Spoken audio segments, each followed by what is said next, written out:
Let's go to the third one. We happen to have life that emerges from non-life. I tell you, that always bugged me as an atheist. Trying to figure out how that could happen is a problem. I had a case one time where a cell phone had this text on it.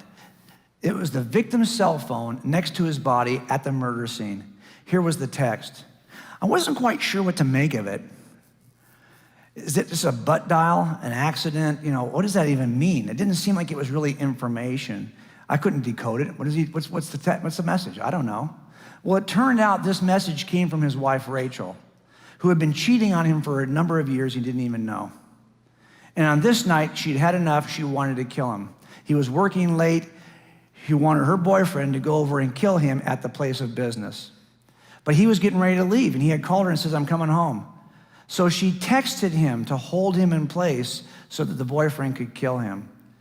This text, like many other I found before, it basically says, don't go anywhere, I'll be there in 30 minutes. So this is how they would talk about, you know, I'll be there in 30, be there in 15, almost there, whatever. He waited 30 minutes for her and was killed in 20. So this was actually ended up being a piece of information. Now, one way we discover what this is by asking good detective questions, right? These are the kinds of questions we all are familiar with. Am I right? I want to ask just one tonight when it comes to the origin of life to get us started. I ask all of them in the book, but tonight I just want to cover the where question. Where do naturalists who are not believers think life originated in the universe? Because we've all got to account for the origin of life from inorganic materials. And the proposals have been really broad and widespread. Lots of proposals have been offered. As a matter of fact, some people will say, well, I think it happens in the atmosphere. Some will say, no, I think it happens in the actual waters of some nature, some place on the planet. Or they think it happens in some kind of terrestrial form, like on clay. I mean, I studied every single origin of life theory on this. Some will say, no, it happens at the deep sea vents or under the terrestrial crust. Some will say, no, this don't work. It has to happen in the atmosphere. Or it has to happen rather in space and can be delivered to our planet. Why are there so many theories about where this occurred? You know why? Because no one agrees. As a matter of fact, each of these famous scientists thinks the other guy is desperately wrong. He's certain they're wrong, and it gets worse because it goes the other way too. And the reason why they think they're wrong is because none of these work. Every location that's been examined to explain the origin of life fails miserably. Not just slightly, miserably. Origin of life studies are no closer than they were 35 years ago. We've done nothing in terms of progress except made the problem more difficult, because now we know that there are several chicken and egg problems when it comes to origin of life. Really, all life at the biological level, all life is built out of building blocks, Legos, that are called proteins. Proteins are the building blocks of life. The problem is proteins are generated in little factories called ribosomes. And what do you think these ribosomes are made with? Proteins. That's the problem. You've got a chicken and egg problem. Which came first? And to be honest with you, it gets worse the deeper you look. It's not just in ribosome factories. It's in every aspect of the cell, including the cell membrane. You can't get this complex behavior to occur unless it's protected in some way. But the protection for this complex system is made up of the very things that are in the complex system. That's the problem. You got to have everything in place all at once in order to make this work. And that's why it's so hard to locate a place where all of this could happen without any intelligent intervention. And it gets worse, because it turns out there is one thing that defeats the chicken and egg problem. There's one way to defeat it. You know how it's defeated? It's defeated with something we call DNA. This molecule, the largest molecule known in all of science, right? Built from all the different nucleotides that build up DNA. These 4 nucleotides are used to build DNA. This is the instruction manual that tells proteins how to form. It tells ribosome machines how to manufacture proteins. It constructs and directs all traffic in biological systems. The problem, of course, is, what is this? This is a series of nucleotides that are in a certain order, like information, like letters, that are directing traffic. Here's the problem, and Stephen C. Meyer does the best job of saying this. Now, Stephen's a believer, but he's also got his Oxford PhD in the philosophy of science. And what he says in a book that is the biggest takeaway about this first book he wrote, Signature in the Cell, is simply this: there's not a single example in the entire history of science or the universe in which information ever comes from anything other than intelligence. So if this is information in the genome, what is the intelligent source that has put it there? Because you cannot get information any other way. Let me show you what I mean.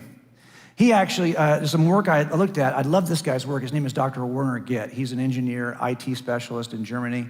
He's written a book in which he talks about the 5 levels of information.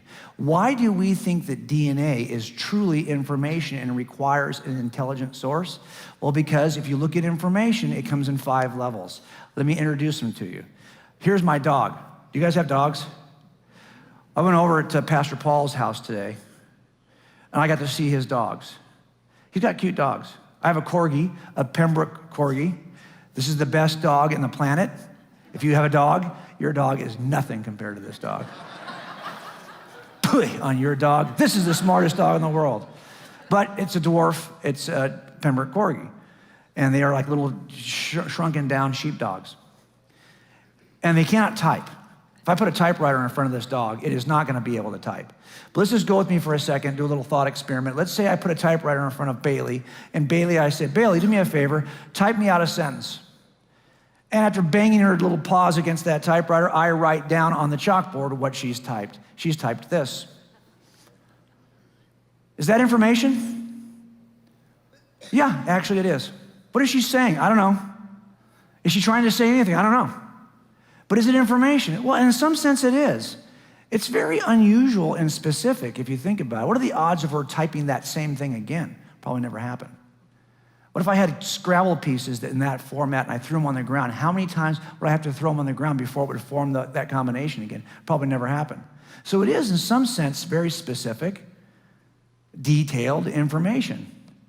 But it doesn't really tell me anything. I think that natural processes of physics or chemistry could get you this. This looks like random generated sequences. What if I give you one more? What if she typed this? This would be really cool. TT spacebar, TT spacebar, TT spacebar. If she did that, you'd say that's a smart dog, wouldn't you? I think there are actually some physical properties, physical processes of physics and chemistry that could produce simple patterns. That's information, folks. But what is she saying? I don't know. Nothing really. What if she had a bigger pattern she typed? Wow. T13 T spacebar, T13 T spacebar. Now she's really, really smart. But what is she telling me? I don't know. Nothing really. But this is information in the sense that it's specific and detailed. And I think there are actually some laws of physics and chemistry that can give you more detail, like snowflakes, great patterns. So is this information? Yeah. But it's the lowest level of information. This information is called statistics. It is the lowest. Is this what DNA is? No. Let's go up one level. What if Bailey could type this? Wow. Now you're impressed, aren't you? She's mastered word selection. She can actually put the letters together and group them into words. But what is she telling me? I don't know.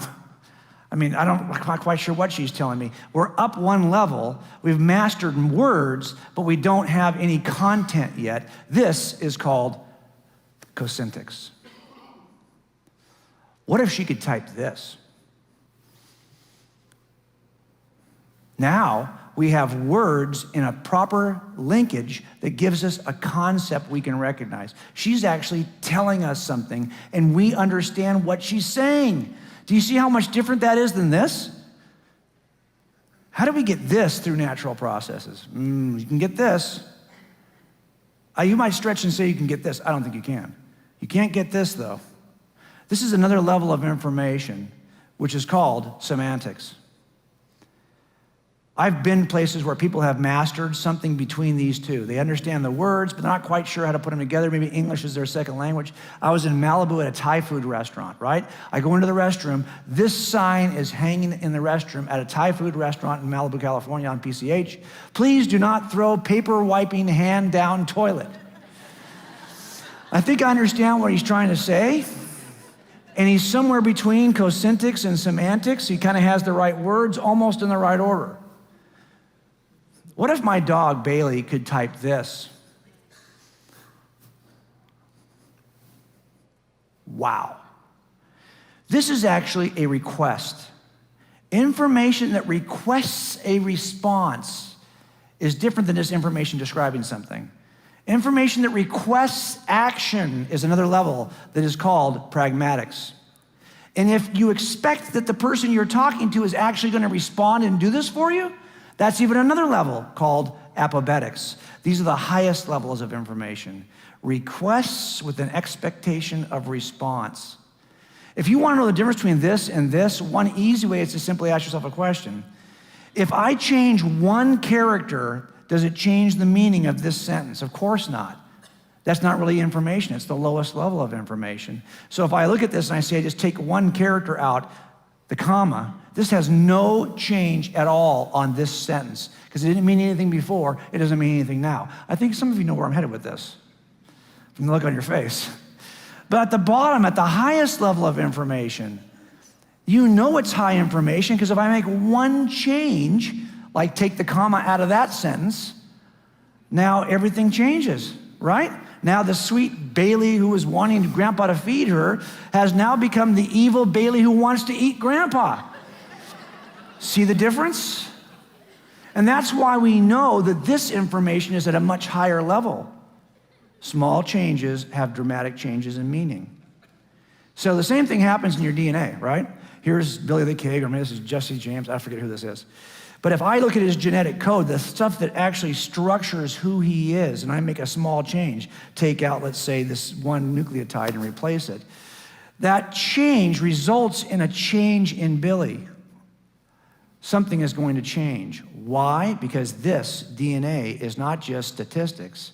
It's the highest level of information. It's a pragmatic request that's expected to be met.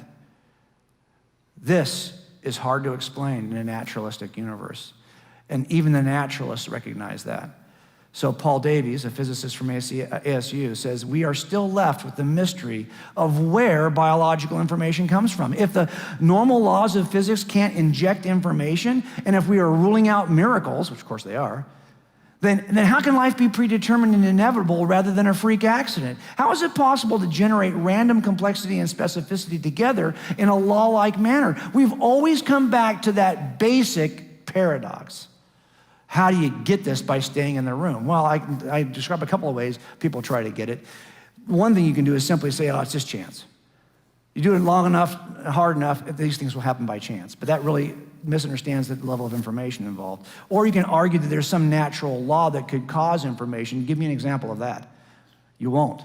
There are no examples of natural law ever giving you anything more than statistical information, the lowest level of information. So if you want to stay inside the room, you're going to have to go by chance or by law. Those things don't work. Why? Because we're seeing true information in the room. And that means you've got to have a source of true information, and that's got to get you outside the room. That's the problem. See, here's the problem with asking these questions. I ask these questions all the time in homicides, but I don't stop here. I don't ask these questions and stop. If I did that, I'd never solve a case. The next question I have to ask is the money question. It's a who question. All these questions point to the who question. If I refuse to ask a who question, then trust me, you're never going to get an answer. So the folks who are doing Origin of Life, they don't want to ask any who questions. Can't be a who, has to be a what. That's why you can't solve this, folks, because it's a who you're looking for. And this is what Werner Getz says about that. He says, yeah, you're looking for a who. A necessary requirement for generating meaningful information is the ability to select from alternatives. And that requires intelligent volitional entity, because unguided random processes cannot do this. Not in any amount of time, because this selection process demands continuous guidance by intelligent beings that have a purpose. That's how you get information. If the source of that information happens to be an intelligent, communicative being outside the box, I could explain information inside the box.